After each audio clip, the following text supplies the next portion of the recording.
Your environment impacts everything. What makes my environment feel good? You don't want to have your office with dead plants around you. Are you feeling creatively blocked? Do you find it hard to work from home and be productive? Are you feeling a lack of inspiration?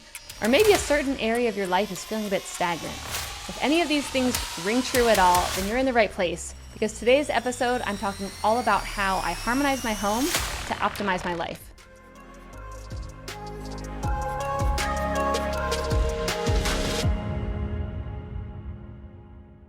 I'm Stephanie Postles, CEO of Mission.org, and today I'm doing a solo episode. So no Albert, just me, because I'm not so sure that Albert would have loved talking about optimizing home and Feng Shui and colors and all of that. So I said, you know what? I'll just do a solo episode today. I got it. I'll take care of it on my own. So here we are. So harmonizing my home. This became super important when, everyone began working from home quite a few years ago. And there wasn't as much going into an office anymore, meeting as many people in person. And it became kind of a whole new environment, figuring out how do I turn my house into a place of work that inspires, that, is full of creativity, that is really bringing out the same kind of energy and productivity and creativity that I had when I was going into coffee shops, when I was going into an office, when I was surrounded by a bunch of team members. How do I take that and bring this into my house, into my office, which, is really just this small room right here, right near the front of my house? How do I create an environment that really supports the goals that I have and supports the life that I want and supports the projects that I want to get out there? So I started looking into this a lot and just really diving into a bunch of different modalities, a bunch of different areas to figure out what makes my environment feel good. And I will say that this is a very personal thing. What makes my environment feel good maybe won't make yours feel good. So these are just more tips and ideas of here's what's really helped me. Maybe you can give it a shot.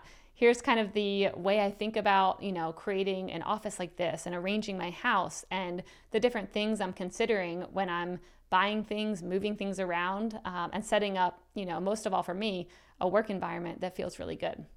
So I've got a few tips that I think are great anyways. And a lot of these tips are coming from a place of knowing that your environment impacts everything. The land you're on, the house that you're in, the things that are all around you, the people that are around you, everything. We are energetic beings. So everything is vibrating. We are vibrating. Everything is interacting all around together all the time. And so it matters. Environmental psychology, this has been a concept that's been around for a really long time. If you look at Feng Shui, I think that dates back past probably 3,000 years. So this isn't a new concept. I think it's sometimes slightly described in different ways, but I think there's some core principles that are time-tested and that many people would probably find benefit from. Also, if you are interested in diving deeper into specific pieces of this, in previous episodes, Albert and I have talked about grounding, so the importance of getting outside and getting on the earth and the science behind it and how it's interacting with your body. So we have a whole episode that probably just published on that. And then we also have one about the vibrating nature of everything all around us all the time. So you can go check those out. But today we are focused on harmonizing our homes and some of the things that I do to harmonize my home and my home office. So the first thing that I think is the biggest game changer is also the easiest, which I love. And this is sunlight. Figuring out how to get sunlight into your house and being intentional with it in a way that brings in that life force into your house. So for example, we have it's definitely not a rule, but it's a practice where every day when we wake up, we go around the whole house and we open up all the blinds in the house. It doesn't matter if anyone's in the room, like my kids' room, for example. Some mornings they're not there.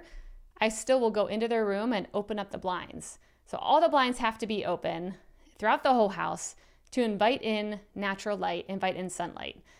And there's a lot of research now coming out. If you listen to Andrew Huberman, people like that, they are talking about the importance of sunlight. And first thing in the morning, his number one tip is get outside, look towards the sun, get some natural sunlight into your eyes, And he has all the science behind why this really matters and how it really helps set your circadian rhythm, and it's going to help you sleep, and it's going to help you focus during the day. And it supports so much, something so natural and so free to so many of us, unless you live in places that, like our producer Lacey, who's in Alaska.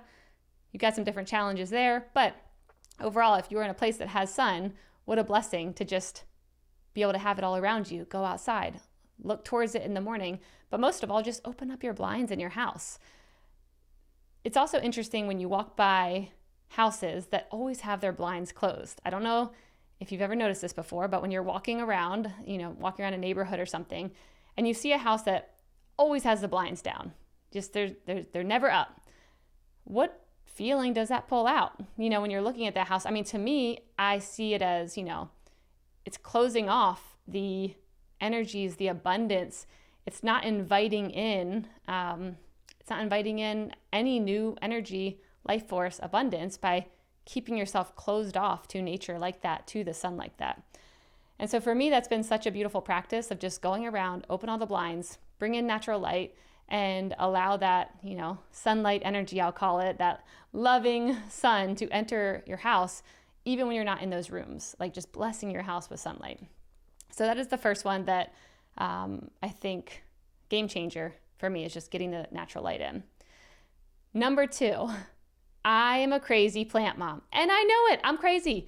I love plants, and I didn't fully know why I love plants so much, because plants can be a tricky thing. They can die. They can be hard to take care of. They're kind of like having an extra thing to take care of constantly, and they add so much to the environment.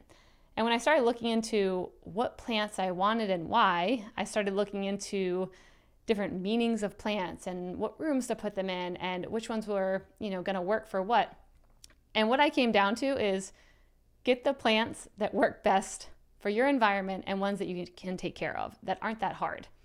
So a lot of my plants that I have, they are not hard to take care of. And many of them are great for purifying the air. Many of them are great because they symbolize abundance and prosperity and growth. So I have a couple plants that I think most people could have and could take care of that are really easy, that I have all around my house, many of which are hanging from ceilings or hanging in front of windows. They're in our bedroom.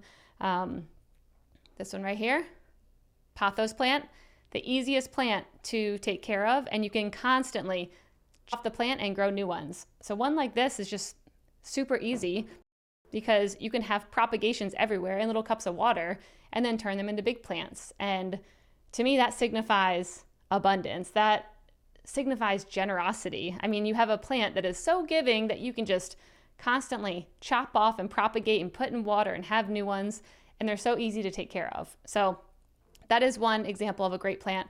I also love money plants, which, let's see, back here behind me, that right there, that is a money plant. Of course, most people probably know about money plants, but also super easy to take care of, grows pretty big, grows fast. I think I got that one at Trader Joe's.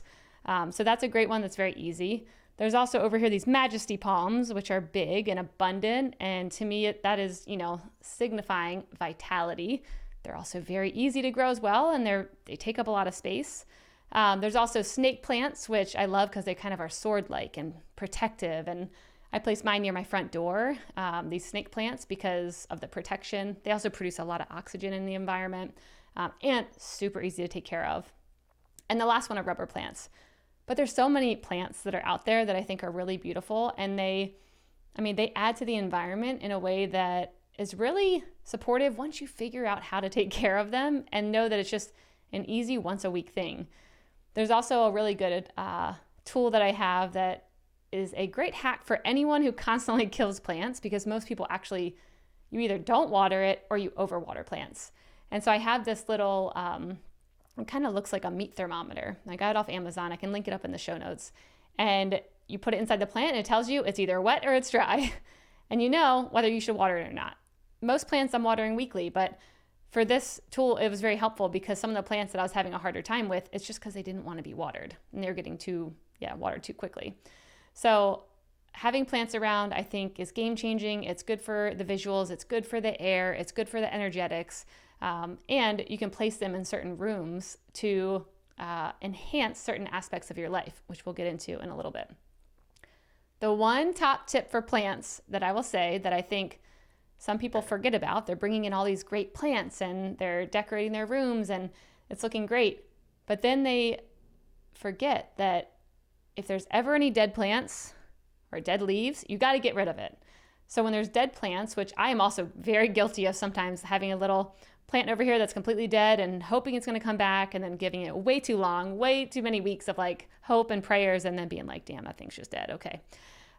But getting rid of dying plants and leaves like that, because dead things like that represent dead energy, represents death. And so you don't want to have your office with dead plants around you, because you might be like, dang, I'm feeling like just the energy's low. I'm feeling like things are not moving forward. There is not good excitement and inspiration and good, just passion behind things. Well, if you have a bunch of dead things around you, that might be something to look into. All right, so we went through plants, we went through sunlight. The third one, which is some people definitely, you can take this really far, but Feng Shui is my third tip. Now, I think Feng Shui, it can be very tricky. I mean, this is a ancient Chinese practice. Like I said, I think it dates back over 3,000 years, and it's all about harmonizing the energy in your home, like the energy flow in your home, which is called qi. And the whole point is to promote health and happiness and arrange furniture and plants and colors and artwork in a way that's going to optimize this energy flow and call things into your life that you want. Call in your goals, call in your relationship, your wealth, your prosperity, your health, your abundance with your family and kids and the things that you can do. All of that is around the energy flow through your house. At least that is what Feng Shui is all about. And I think Feng Shui is really interesting because it's not that hard to do if you just focus on specific pieces of it that resonate with you most. And so, for example, one thing in Feng Shui that really resonated with me was about placing your bed, your desk, and your stove in what's called a commanding position.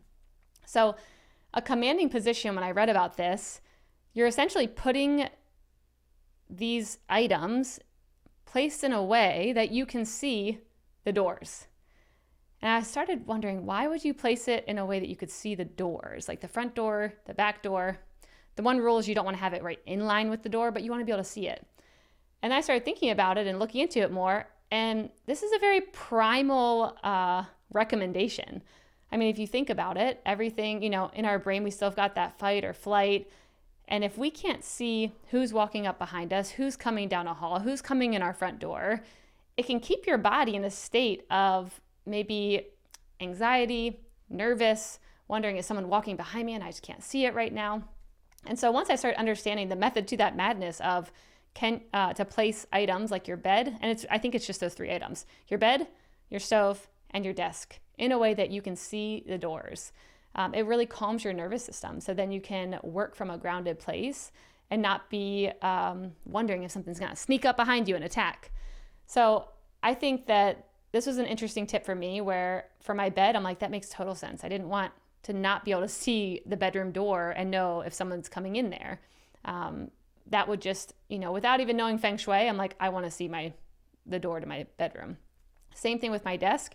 I can see out in my front yard. I put my desk here because without knowing it, I want to be able to see who's walking up to my house, and then the door is right next to me inside the house. So that makes sense. And then for the stove, I think the stove is a little trickier, but I can see my back door. And there's also some hacks you can do if you're like, I can't place my things in a way that can see a door. If that's true, and you really can't move things around in a way that will allow you to see the door from laying on your bed, sitting at your desk, standing at your desk, or cooking at the stove, you can do things like setting up mirrors. So for instance, if you're cooking on your stove and you are maybe looking at a wall and you can't see the doors, you can set up a mirror, kind of like, when you're going through some of those driveways and they have a mirror that lets you see around the corner. You can set up mirrors that allow you to position them right at the door. So then you can see the door behind you and you're not feeling like wondering if someone's going to come up behind you, come through your door. So I thought this was really interesting. And, outside of Feng Shui, of that being, a tip, it's also just resonates with me and that primal nature in me of like, yeah, I want to feel safe and secure to sit here and work or cook or sleep. I want to feel safe. Who knew? So that one was really interesting.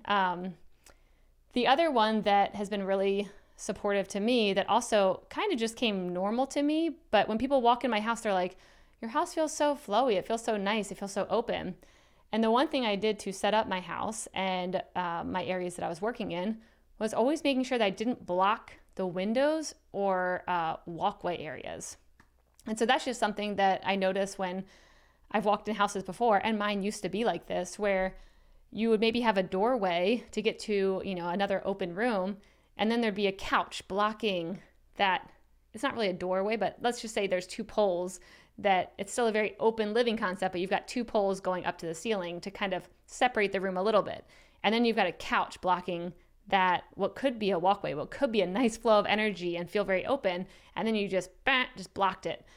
Things like that, or putting a really tall couch right in front of a window. So maybe you had a window here and then half of it's blocked and you can't even see out into nature, and the couch is like partially blocking the view and blocking that window. Or if you have a door that can only partially open because maybe a couch is in front of it. Things like that. It's something that I focus on, of like how to create space in my home and a flow in my home that really promotes a sense of space and abundance and flow that feels more inspiring and not like I'm constantly getting blocked, or it feels cluttered and like there's too much going on here and there is no sense of like a nice flow. So that is another one that's really important. Along with furniture and where to place things, I will say lighting's been a really big thing for me too. One thing that I think is not helpful is that very white artificial light that is so bright. You'll see it a lot of times in corporate offices, and I used to work in many of them. They have that really harsh white lighting. And so to counteract that, in my house, I have a lot of, I guess you could call it ambient lighting, yellow lighting. And as it gets to the evening, a lot of the lights around are actually night lights, like Himalayan salt night lights. I have quite a few of those all around, which I can link up from Amazon. I have one that holds Himalayan salts and has like a circular bulb for a night light. Also, all the night lights throughout my house are yellow. They're not white. So everything feels more natural, and it's just more calming towards the evening and isn't as intense. And even all the lights in my ceilings, like they're not the white light bulbs. They're the more natural. I would have to look up the name of them, but they're more yellow is what the color is. So that's definitely another hack of mine, that those Himalayan salt lamps from Amazon for maybe like, $12, definitely really helpful to have around. And I feel like they promote a sense of calm and peace and really, can help get you into the evening after a really productive, amazing day and start calming your nervous system down. All right. The last one that I do want to bring up, that we will have to spend a lot more time diving into this. So today we're just going to go through very high level what this is, because it is kind of complicated. It does take some time. You do need to know the position of your house and the build of your house. But what I'm referring to is something called the Feng Shui Baga map. I think I said that wrong. The Feng Shui Baga map. So essentially, I use this classical Feng Shui map. I think they also call it the 9 Palace Grid. And it's essentially a way to grid off your house. And we can link up a picture of what this grid looks like. But the first step is to figure out when your house was built, when it was completed by. So mine was around 2010. With that, you have a specific map that you refer to based off the time period it was built. And then you overlay this map on top of your house. Let's just say we'll focus on the first floor. Each center of your house, or each part of the grid, represents something. And so, for example, if your house, the south area, that might represent fame. The southwest area might represent, health. The middle center area is probably balance. This map to me was very interesting, especially when there's certain specific assets that I wanted to, or certain specific areas of my life that I wanted to focus on. This map was just fun. It was fun to play with and be like, okay, the southeast side of my house, this whole area represents this one specific thing. Let's just say we'll call it maybe romance. And so if I want to enhance romance in my life, I need to put things in that area that might activate it a bit and call in some new romantic vibes. And so with that, there might be specific colors to activate that area. There might be specific elements to put there. Maybe it's water, maybe it's metal, maybe it's just the colors of water. There's so many things you can do to kind of amp up a specific area in that grid, that 9 palace grid, to enhance your life. And so this, to me, like I said, it can get really detailed. There's a lot of specifics. Some people use a more Western square map of this Feng Shui map. I don't use that one. The one I use is a bit more complicated, and I think it's pretty fun to be able to just be intentional about what am I focusing on in my life. Whether you think Feng Shui is real or not, whether you think, this grid is accurate, even just the practice of focus, like focusing on, okay, I really want to call in a mentor. I mean, that's, I think, an area on the grid. I want to call in mentorship. I want to find people who can support this vision I have and help me with this idea. Well, if you know that maybe that area on the grid that's all about mentorship is, let's just call it the West. Like I said, I'm making it up because I need to look at the map and really know. But if you knew that in that part of the grid, all you maybe had to do was put a pothos plant, here you go, put it in that area, put a little green in there to enhance it, and then having the intention behind, I'm focused on this. This is something I'm putting my attention, my intention and my focus into this area, and I'm thinking about it. Just the practice of thinking about your goals and what you want your life to look like and visualizing it. I mean, that's what all the best, NBA players, football players, I mean, they all have these guided meditations and visualizations and things that they do to win the game, to be the best athlete, to be the best, whatever it might be, the best CEO, whatever you want to be. But having that intention and focus and thought process behind it is step one. And so using this Baga map was really a helpful way for me to, one, have fun with like, ooh, okay, in the west side or in the north side, I need to add a little bit of this, like a little color or a little protection here, or, maybe I'm going to put this specific plant here. It was fun, but then it also just gave that intentionality behind each specific area and had me think about, well, what do I want? What do I want with my kids? What do I want with the things that we're doing and the way that we interact? And what do I want when it comes to career or abundance? And not just financial abundance, like what does that abundance look like to me? So it's a really fun practice. We can link up the map, but like I said, it can get complicated. So with any of these things, whether it be the Feng Shui, whether it be the plants or the furniture placement, a lot of this, you can also just stop and listen to your intuition too and be like, what resonates with me? Maybe it's not this, but it's this instead. Maybe it's not Feng Shui like that, but I do actually care about colors and artwork, and that makes me feel inspired. Maybe it is thinking more about the lighting and the flow of your house, or maybe it's something completely different. I think so much of this is very personal to what resonates for you and your life and the whole flow of your house structure and your work. And I think that these are really good things to consider if, parts of your life are feeling like maybe they don't feel like exactly where you want them to be. The last piece that I did forget to mention as well was around clutter. So for me, clutter causes anxiety. For me, it causes stress. I think for most people, clutter and disorganization and things not being, clean, I think it does something to our nervous systems, to our brains, especially us as women, constantly thinking about, okay, I should be maybe cleaning and doing this, and like, oh, this drawer, I opened it up and it's terrible. Like every time I get a little mini hit of like, oh, why is that so unorganized? Why is that so disgusting in there? And I think those little moments like that can really throw you off from work, from goals, from, anything. And so that's been something that I've been really focused on for the past 6 months. Each day of like, is there something I can declutter? Is there something I can throw away? Is there a way to clean up a space, even if it's one that I don't look at all day? For example, we have this junk drawer in our house that seemed to always just keep compiling random things and paper clips and just, anything, pens and my kids' stuff. This little junk drawer was always to the top full with literal just junk and random things. Rocks, money, you name it, it was in this drawer. And now, even though that drawer sometimes still gets a little built up, I'm a lot more focused on how can I get this organized and cleaned up, and how can I just throw a lot of this stuff away? Same thing with my fridge, same thing with our garage.